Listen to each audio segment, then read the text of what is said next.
Yes.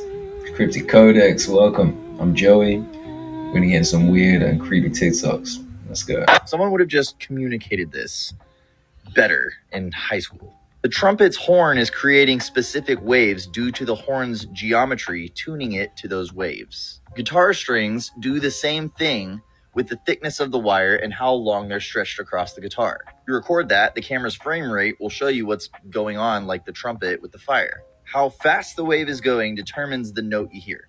That's in music.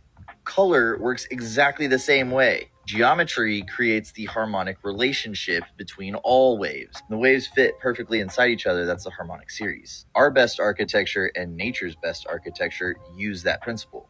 To understand that, you have the master key to U2. Their genius was conveying concepts of light and sound through a building.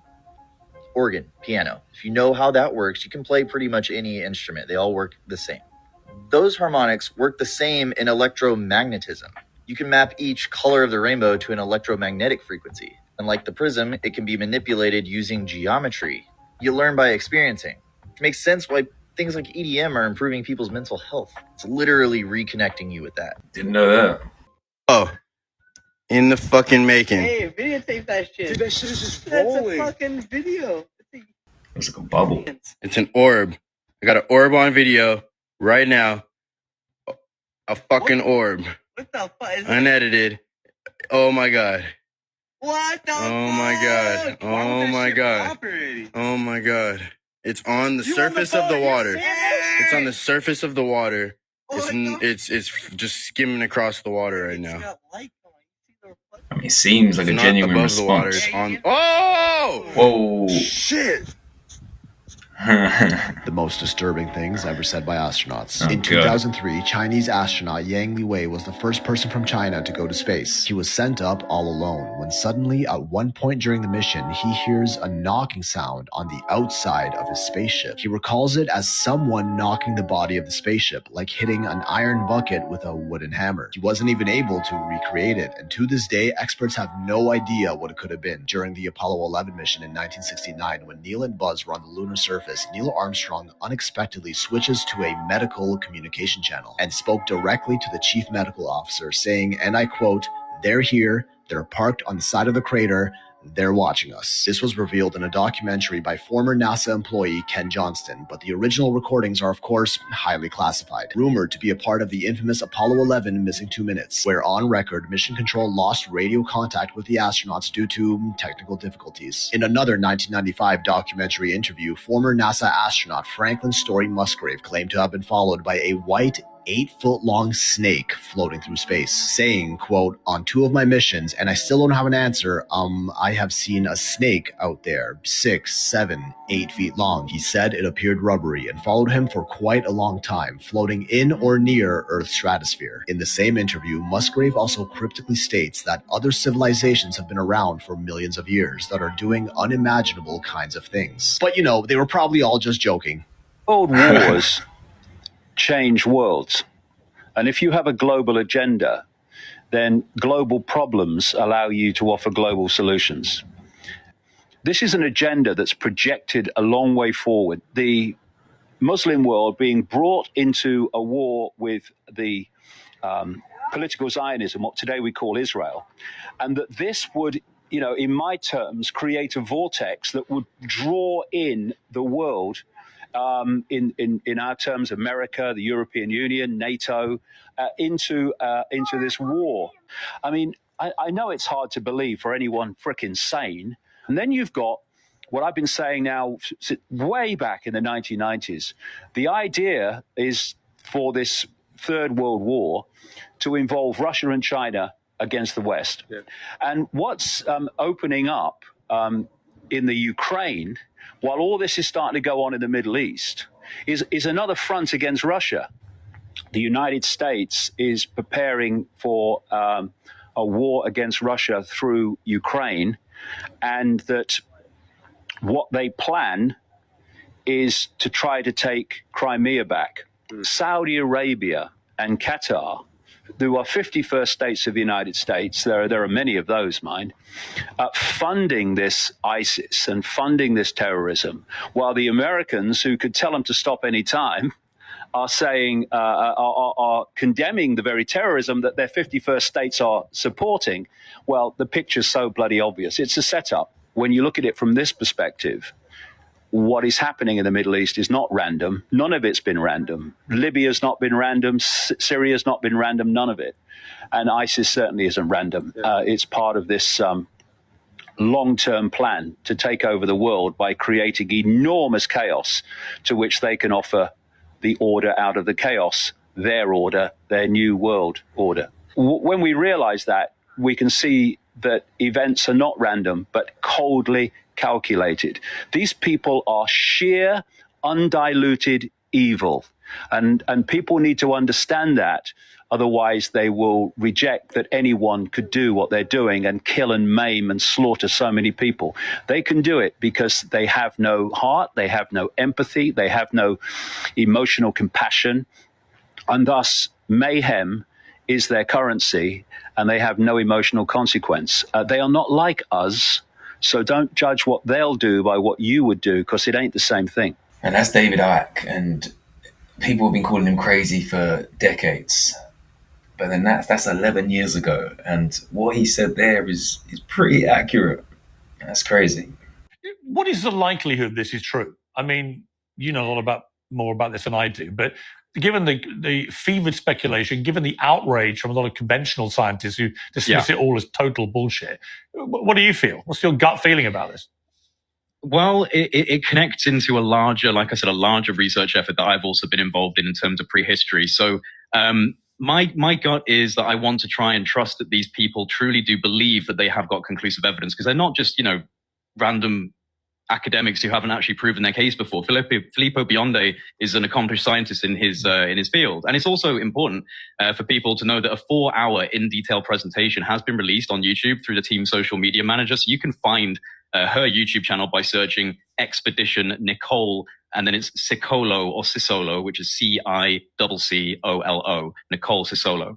Their conference is in their native language of Italian, but you can activate subtitles through YouTube, and they're releasing an English dub version very soon. At least, that's what they've said. But I would urge people to watch it, and I would also urge people to not be too dissuaded by the overall aesthetic of the platform that's showing the conference, or the aesthetic of the conference itself. And there is, in my opinion, an important reason to not be dismissive simply because, it looks a little bit of a corny conference. And I'm not here to just defend these guys. They need to prove their case. They need to make it absolutely irrefutable before I'm fully satisfied. But I'm not going to dismiss them based on a poorly planned release of the information or the aesthetics of the venue, because these claims, this is what people need to understand, Piers, they're so incredible that they're immediately relegated to the fringe. Immediately. The mainstream outright rejects these ideas. There's no conference in the mainstream academic world that would allow these people to present these findings. And I'm confident that they wouldn't even consider the proposal, because it runs in direct contradiction to established models and the status quo in history, which is actually facing an immensely challenging time, regardless of these findings,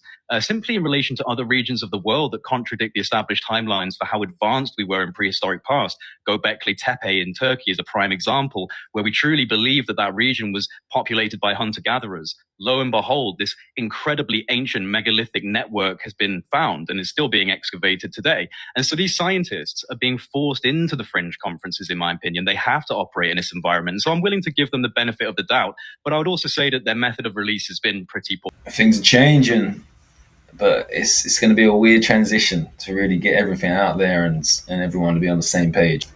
I get it. Like, if you went to university, you got a master's degree, and you learn a certain thing, and you've dedicated your life to believe in that one thing, and now something comes out that completely refutes it, you are gonna kind of repel the truth because it isn't lining up with your reality, right? So I understand how it works, but it's getting too much now. There's so much coming out about all these ancient artifacts and ancient megaliths and structures. Clearly, what we've been told, or what we thought if it was legit, isn't the case anymore. Well, you're talking to the wrong guy. Why don't you talk to the administrator at NASA? We're passengers. We're guys going on a flight. This is when I had a sit-down interview with him, and I showed him the footage, which he helped photograph. The fake footage of being halfway to the moon. He says, "How did you get this? I'm going to become a famous person for having discovered this. What an ego I must have. So how could I become famous if I'm wrong?" And then he says that he was just a passenger, that him and Neil Armstrong were only passengers. I need to talk to the administrator of NASA. Well, I thought they were pilots piloting the vehicle. So all he did was orbit for 8 days. That's why he was a passenger. So he basically admitted twice that I was correct. And when he realized that, he threatened to sue me if I showed those remarks to anybody. If you show this publicly, you're open for a lawsuit. Okay? Yeah. I'll send you one and then another one. This is at night, full darkness. Okay. And you'll like this, I think. And then I have another cool one where it was so cold we went inside and there were these two ETs that sat in our chairs that have these conical heads. It's less clear, but it's very cool. And then there was this cool, my favorite is this one. It's so abstract, but I call this the sort of a light beam, where it's an advanced species that's so advanced. Dudes, those pictures are not evidence of anything. They're not evidence of a damn thing. Look, you're telling me that's a massive alien in the sky, and then that's one more on the floor. They just look like a bunch of seats, like a bench. They have these conical heads. It's less clear, but it's very cool.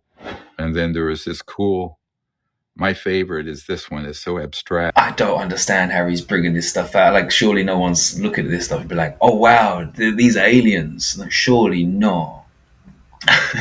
The Bible does not say that God created man in the Garden of Eden. It says the gods created man and put him into the garden. And when they left the garden, they left and found people out there. It says so in the Bible. All around the garden were people. And when Adam and Eve were told, had two sons, Cain and Abel, when Cain kills his brother Abel, God says you have to leave out of this protected area. Cain says to God in the scriptures, do not send me out there because anyone finding me out there is going to kill me. God says, no, I'm not going to let them kill you. I'll put a mark on you. Now God believes there's somebody out there. The point is that there must have been people out already there, but not as highly developed and not highly evolved. It would be reasonable if you took a caveman or a Neanderthal race of people and took two out and then through some sort of a high technology genetically change them and evolve them quickly and then send you back out into a Neanderthal civilization. Now you're going to be totally different, and they're going to remember that you left and now you come back different. It all smacks of something else that's in the Bible that we haven't been told.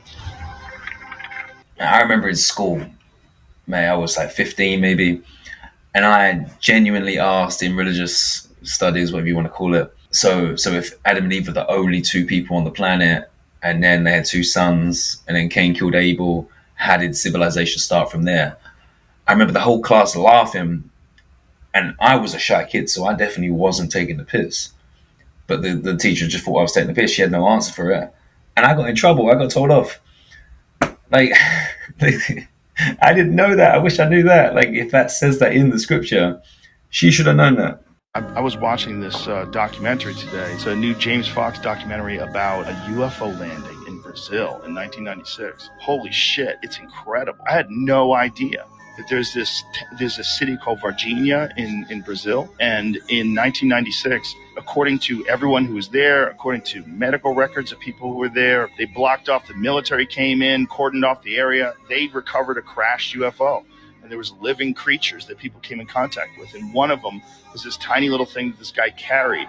And he carried it to wherever they were going to examine it. And when he carried it, he got whatever was on its skin. It had like a slippery kind of skin. It got into his body and infected him. And he wound up with this horrible general infection. He wound up dying.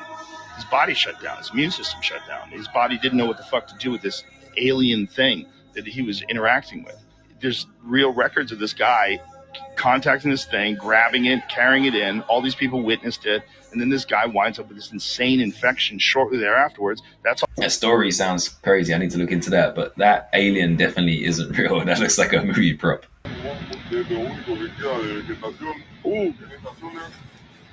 Wow. That's right. You just saw a cow abduction. This is an incredible piece of footage. And it looks like right here you can see something like a tornado, like a vortex that just swirls and encompasses that cow, pulling it upward. And as it reaches the top of the frame, it balls itself up. It's so crazy. So it could be a stunt, like a helicopter picking it up. It could be, it could be a twister, but I guess it would have taken the rest of the cows. It could be AI, but see it coming down like a really, really faint tornado. But in this filtered video, you can see the difference in color. And that's probably similar to what you would see on a heat camera. You can see that color variation in that beam of light that is beaming this cow up. How many people give their power to governments? How many people give their power to bankers? All the time. So your reality is anarchy? No, it's not anarchy. It's the opposite. Do you think bombing innocent civilians from the sky to protect them from violence is not anarchy? Do you think lending money that doesn't exist, called credit, and if we don't pay them back plus interest, they can take our real wealth, our homes and our land and our businesses and stuff? Do you think that's not anarchy? People dying of hunger in a world of plenty is not anarchy. We have anarchy now. So when we expand our consciousness, we have anything but anarchy. We have intelligence, which is what we lack now. All right, here we go. I want to know everyone else's opinion on this stuff, because it doesn't look real. I can't tell you why I think that. It just seems too beautiful and perfect. Dolphins there.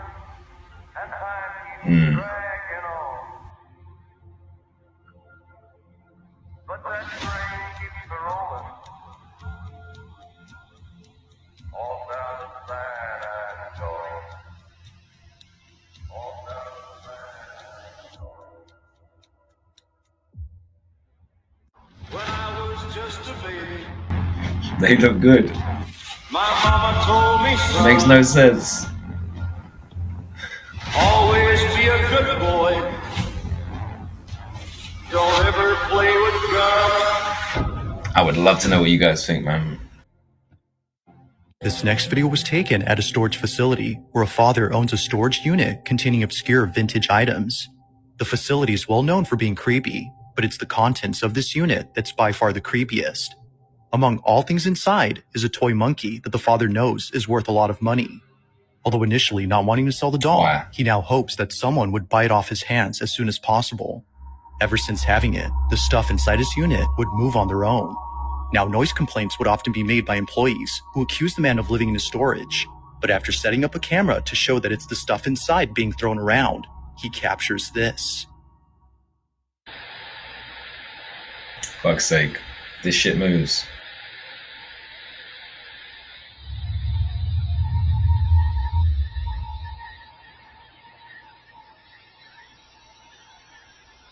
Nah.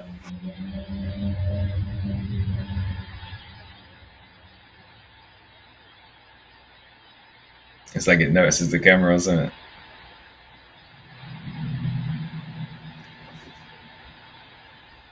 Props to anyone that can pull that off as a fake. Like something straight out of a horror movie. Now, if you can make a doll move like that. Facility were just as spooked as the man who owns this unit. He believes that this is the culprit behind the strange noises employees heard. Damn. While there has yet to be a prospective buyer for this doll, the man continues to document the monkey on the off chance that something else is caught on camera. But currently, nothing else has happened. As always, let me know your thoughts on this one. This is huge. Utah has just become the first state ever to ban the use of fluoride in public water. And a few other states, including Florida and Ohio, are also now considering the same. You see, the argument essentially is that while fluoride has been successfully reducing cavities and improving oral health since it was added to the public water system in 1945, today there are now concerns that some pregnant women and children may be exposed to excessive amounts of fluoride from additional sources like water-added food, drinks, tea, toothpaste, floss, mouthwash, etc. And it's that additional or excessive amount of fluoride that is the concern. In fact, a meta-analysis of 74 studies done in countries around the world found a statistically significant association between higher fluoride exposure and a lower children's IQ scores, showing that the more fluoride a child is exposed to, the more likely that that child's IQ will be lower than if they weren't exposed to it at all. And this is in addition to the NTP report published last year, which marked the first time ever that a federal agency came to the same conclusion. The study, however, didn't find any evidence that fluoride exposure had adverse effects on adult cognition. Utah lawmakers argued that putting fluoride in the water was too expensive and it had limited benefits on dental health compared to the risks associated. The Utah governor likened it to being medicated by the government. So the question is, what do you think? Fair play. This should be worldwide. Worldwide. Please stop coming with that righteous talk. You're outdated. You sound like a Flintstone. That's the way it is now. That's the in code. And if you don't like it, then why you even involved? I'll stay silent then.